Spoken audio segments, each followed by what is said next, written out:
You may have seen someone use a potato to power a clock or a small light before when you were younger, but with the growing concerns with global warming, how come no one is looking into switching to potato power?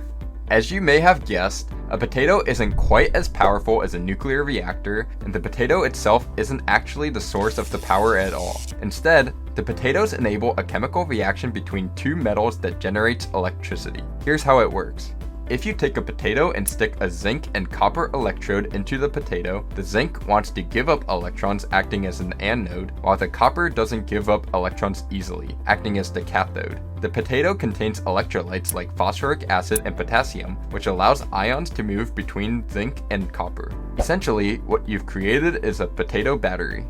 A single potato battery is typically able to produce about 0.5 volts and 0.2 milliamps of current. This is only enough to produce about 0.0001 watts or 100 microwatts of power. If we assume the voltage and current stay consistent, the battery will produce 100 microwatt hours over 1 hour, and if we assume a 1-week lifespan, each potato will have 16,800 microwatt hours. A typical AA battery has about 2.5 watt hours, so you would need about 149 potatoes to equal one AA battery. That's not so good, but one trick we can try is boiling the potato for about 8 minutes. This will break down the cell walls and soften the starches inside, which will lower the internal resistance and improve ion mobility, making the potato a better electrolyte. In a 2010 study, it was found that a boiled potato battery setup produced up to 10 times the power of a raw potato. Pretty good.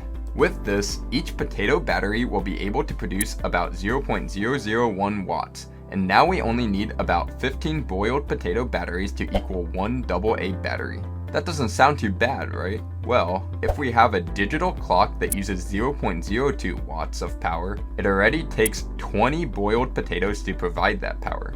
If we try to power a 1 watt LED light, we will need 1,000 boiled potatoes. To charge a smartphone, we need about 5,000 boiled potatoes, and for a refrigerator, we will need about 150,000 boiled potatoes. But we have big aspirations here, dreaming of a potato-fueled world. Currently, the global energy usage is roughly 173,000 terawatt hours per year. That means we will need about 1.03 quintillion potatoes every year. Unfortunately, in 2021, the global potato production was only about 376 million metric tons, which can be approximated to about 2.5 trillion potatoes. So we're kind of lacking at the moment. Even more unfortunately, only about 16,000 pounds of potatoes can be grown per acre of land in ideal conditions. This means that even if we grew potatoes in all 126 billion acres of land on Earth, we would only have grown a little over 2 quadrillion potatoes. Plus, as mentioned before, potato batteries can only last about a week before electrode corrosion or the potato drying out ends your battery.